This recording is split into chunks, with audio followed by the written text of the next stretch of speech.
Cordial saludo para todos y todas, bienvenidos a su clase de química. Hoy vamos a hablar acerca del átomo y vamos a retomar lo que dejamos en la clase anterior que hablamos acerca de la teoría de los cuatro elementos y cómo esto fue evolucionando durante varios siglos hasta llegar a la teoría atómica. Hablamos entonces acerca de los postulados de John Dalton sobre el átomo, sobre la naturaleza de la materia. Bien, entonces nosotros dijimos que John Dalton había explicado que él consideraba que la materia estaba formada por unas partículas que no se podían dividir y que llamadas átomos. Estas partículas, según él, eran de forma esférica, ¿bien? Y que toda la materia estaba formada por átomos. Que había átomos de diferentes elementos, cada átomo de cada elemento era diferente, pero era solamente diferente en masa y en tamaño. Sin embargo, de resto todo era igual, ¿bien? O sea, el átomo de un elemento era de un tamaño y de una masa, y el átomo de otros elementos era de otros tamaños, ¿bien? Ahora que los átomos se unían y se combinaban para formar diferentes sustancias. Esos son postulados, varios de los postulados de John Dalton permanecen hasta el día de hoy, ¿bien? Pero luego de John Dalton apareció una persona que se llamó John Joseph Thomson. John Joseph Thomson, a través de unos experimentos que realizó con algo que se llamó tubos de rayos catódicos, logró descubrir que la materia tenía carga eléctrica. ¿Qué quiere decir eso? Que él fue el primero en introducir el concepto de carga eléctrica en la materia y él descubrió unas partículas a las cuales llamó electrones. Bien, él descubrió que la materia tenía partículas, es decir, el salto de aquí, de Dalton a Thomson, fue grandísimo, porque recuerde que según Dalton el átomo no se dividía, pero ya Thomson dijo que dentro del átomo había unas partículas que él llamó electrones, es decir, eso quería decir que el átomo ahora sí tenía división. Eso fue un cambio muy grande para la teoría atómica. Lo que Thomson dijo fue que el átomo era, sí, una esfera que era de carga positiva, o sea, era una masa. Le voy a dibujar aquí el más para representar la carga positiva, pero que tenía incrustados dentro de esa masa unos partículas que eran de carga negativa, a las cuales él llamó electrones, y estaban ahí incrustadas. O sea, el átomo, de hecho así lo llaman el modelo del pastel de pasas, porque él decía que el átomo era como si fuera una masa con partículas incrustadas. O sea, la masa era positiva y las pasas serían los electrones que eran negativos. Pero él consideraba que el átomo era macizo. Bien, esa fue la propuesta de John Joseph Thomson. Pero luego de unos años, Thomson tuvo un estudiante que se llamó Ernest Rutherford. Rutherford, estudiante de Thomson,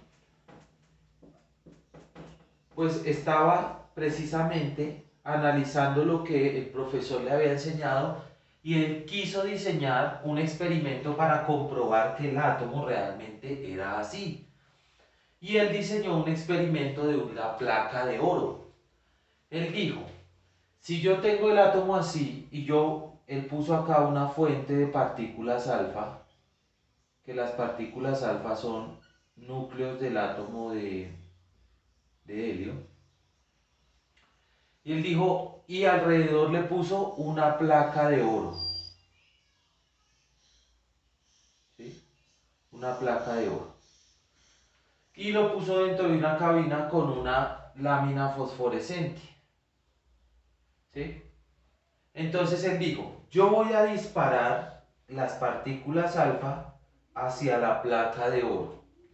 Pero como el átomo es macizo, lo más probable es que las partículas no logren atravesar la placa de oro porque no hay espacio por donde pasar porque los átomos están juntos y están macizos. Y resulta que él empezó a disparar. ¿Y para qué era la lámina fosforescente? Pues es que los átomos no los podemos ver a simple vista, pero él empezó a disparar y cuando los átomos o las partículas alfa pegaban contra la lámina fosforescente, dan un chispazo de luz. Entonces, ¿dónde deberían verse los chispazos de luz? Aquí atrás, porque él dispararía la partícula y tendría que rebotar y el chispazo de luz tendría que verse aquí atrás. Y aquí en estos lados, no.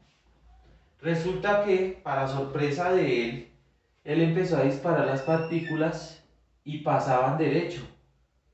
Algunas se desviaban un poco y muy pocas se devolvían.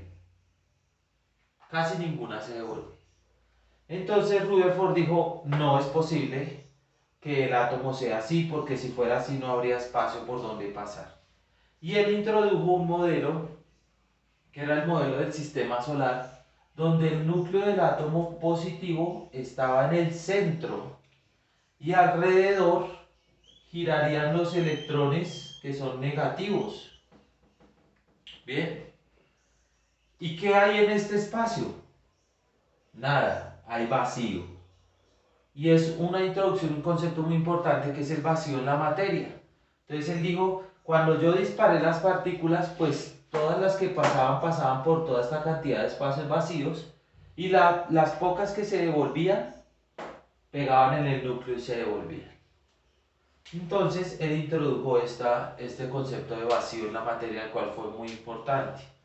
Y los electrones girando alrededor como los planetas giran alrededor del Sol. Luego de él apareció un señor que se llamó Niels Bohr. Bohr. Se escribe así. Y él estaba de acuerdo con el modelo de Rutherford, sino que lo único que él dijo fue que sí, que el núcleo es positivo y alrededor giran los electrones, pero que cada electrón tiene un nivel de energía. E introdujo los niveles de energía de los electrones en el átomo, lo cual es muy importante hoy para todos los temas relacionados con la electricidad. Bien, entonces los niveles de energía en el átomo son importantes.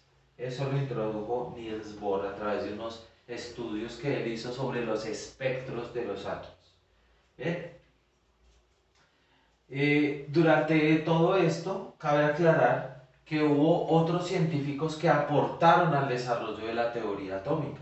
Por ejemplo, James Chadwick logró descubrir la existencia del neutrón. El neutrón es una partícula que está en el núcleo. En el núcleo están los protones y los neutrones y alrededor giran los electrones. Bien, ahora el átomo actual, nosotros en la actualidad tenemos un modelo en el cual sabemos que el átomo está formado por un núcleo que tiene protones y neutrones allí unidos y que alrededor giran los electrones en niveles y subniveles de energía. Y esto le proporciona al átomo ciertas características y cada átomo tiene diferencias en masa, pero esas diferencias en masa se debe a la cantidad de protones y neutrones que tiene el átomo. Es decir, los átomos son diferentes por su número de subpartículas atómicas. Bueno, este es un resumen breve de todo el desarrollo histórico. Estamos abordando en unos minutos cerca de más de 200 años de historia del desarrollo del átomo. Entonces, espero que ustedes puedan ampliar su conocimiento, buscar en internet, en los libros e investigar un poco más acerca de todos los experimentos que se realizaron alrededor de esto. Bien, les agradezco su atención, espero que la clase haya sido clara, nos vemos en una próxima ocasión.